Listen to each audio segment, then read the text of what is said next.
At the beginning of September, I made a trip around Champaign County to evaluate weeds in soybean fields. For this, I look at a soybean field every mile and note which weeds are above the canopy.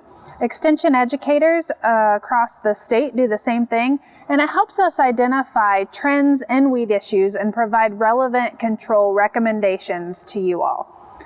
This year, I evaluated 88 fields covering approximately 4,300 acres. My scale is 1 to 3, with 1 being just a few weeds, 2 being a few groups of weeds, and 3 weeds are pretty much across the entire field. If you've paid attention to fields, you probably have a good indication of what I saw. Volunteer corn was the most prevalent at 30% of fields, with an average severity of 1.5. Giant rag came in second with the most prevalent, but it was less severe than third place mare's tail. Giant rag had an average rating of 1.2, and mare's tail had a rating of 1.4, showing up in 20 fields. So these severity ratings are not drastically different from our 4-year trend, but volunteer corn was slightly worse and giant rag was a little better.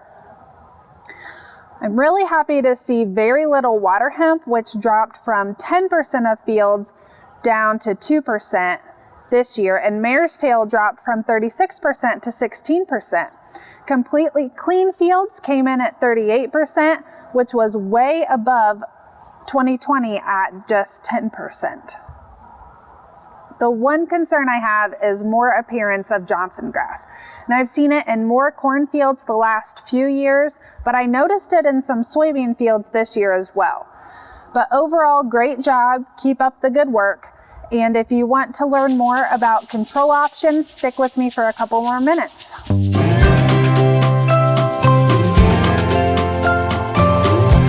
Volunteer corn continues to be an issue due to its resistance to glyphosate and glufosinate.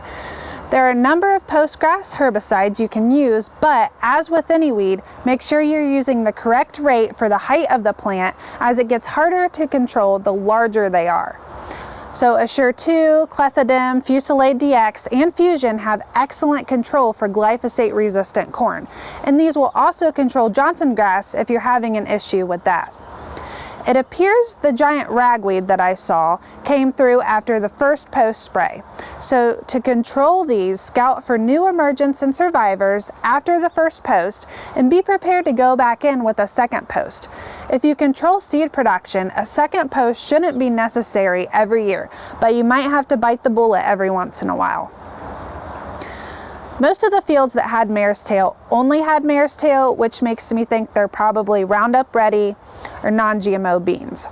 So adding a fall burn down is a good practice to control the mare's tail that emerge now through the fall. And this will help take care of them while they're young.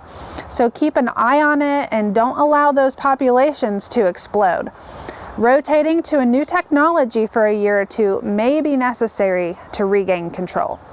So for more details on control options, reach out to me or refer to the Weed Control Guide and the Corn newsletter for the latest information.